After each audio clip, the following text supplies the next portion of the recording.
মসজিদে পারেনি পরে পরে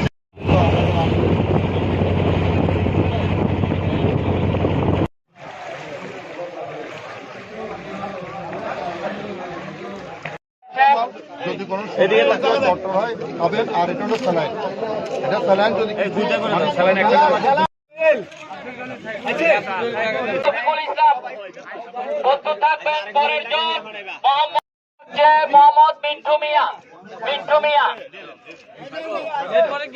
দীর্ঘায়ু এবং সুস্থতা কামনা করে আমি আমার বক্তব্য শেষ করলাম।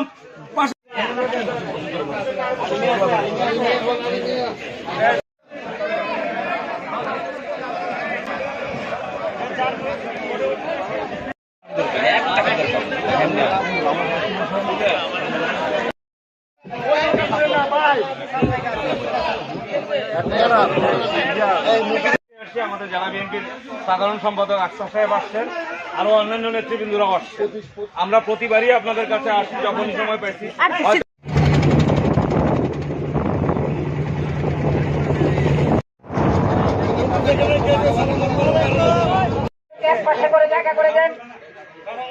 এখানে যারা দায়িত্বে আছেন আপনারা মহিলাদেরকে একপাশে জনাব ওয়াদুদ ভূঁইয়া মহোদয় আমাদেরকে পাঠিয়েছেন আপনাদের পাশে দাঁড়ানোর জন্য। প্রিয় নেতৃবৃন্দ, আন্দোলনের মাধ্যমে এই খুনি হাসিনাকে আপনার পদত্যাগ করতে বাধ্য করিয়েছে। আজকে দেশে একটা স্বাধীন দেশ হিসাবে আমরা স্বাধীনভাবে আমরা চলাফেরা করতে পারছি, আপনারাও স্বাধীনভাবে কথাবার্তা বলতে পারছেন। আমরা ওই ছাত্র জনতার আন্দোলনে এই শেখ হাসিনা খুনি হাসিনার পদত্যাগের মধ্য দিয়ে দরকার ছিল সেটা পর্যন্ত তারা করে নাই। এই মেরুগের বহু বড় এক সন্ত্রাসী যারা ছিল আপনারা জানেন, আপনার কষ্ট ভাগাভাগি করার জন্য আমাদের প্রিয় নেতা জনাব ওয়াদুদ ভূঁইয়া আমাদের সকলের প্রিয় আস্থা। সময় আপনারা খেয়াল করেছেন এই কয়েকদিনে ওনারা আপনাদের পাশে ছিলেন। আমাদের প্রিয় নেতা সবসময় আপনাদের খোঁজ রাখেন। আমাদের প্রিয় নেতা জনাব ওয়াদুদ ভূঁইয়া সাহেব খাগড়াছড়ি জেলা বিএনপির সাধারণ সম্পাদক এম এ আফসার সাহেবকে সহ একটা প্রতিনিধি টিম পাঠিয়েছেন। ওনাদের সাথে আমি সহ সম্পৃক্ত। স্থানীয় এখানকার উপজেলা সময়ে আমরা যখন ক্ষমতায় ছিলাম, আমাদের নেতা যখন ক্ষমতায় ছিল উন্নয়ন বোর্ডের চেয়ারম্যান ছিলেন এবং বন্যার্থদের জন্য যখনই উনি সময় পেয়েছেন আপনাদের পাশে এসে দাঁড়িয়েছেন।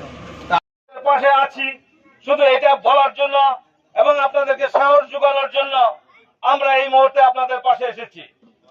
উত্তর চট্টগ্রামের আমাদের প্রতিষ্ঠান সম্পদ জনতা ওয়াদুদ ভূঁইয়া মহোদয় জেলা বিএনপির নেতৃবৃন্দকে সারা খাগড়াছড়ি জেলাতে প্রত্যেকটি উপজেলায়, মহল্লায়, ওয়ার্ডে, গ্রামে গঞ্জে জেলা বিএনপির নির্দেশে আজকে ত্রাণ বিতরণ করার জন্য এর ধারাবাহিকতায় আমরা দিঘিনালা উপজেলা এসেছি।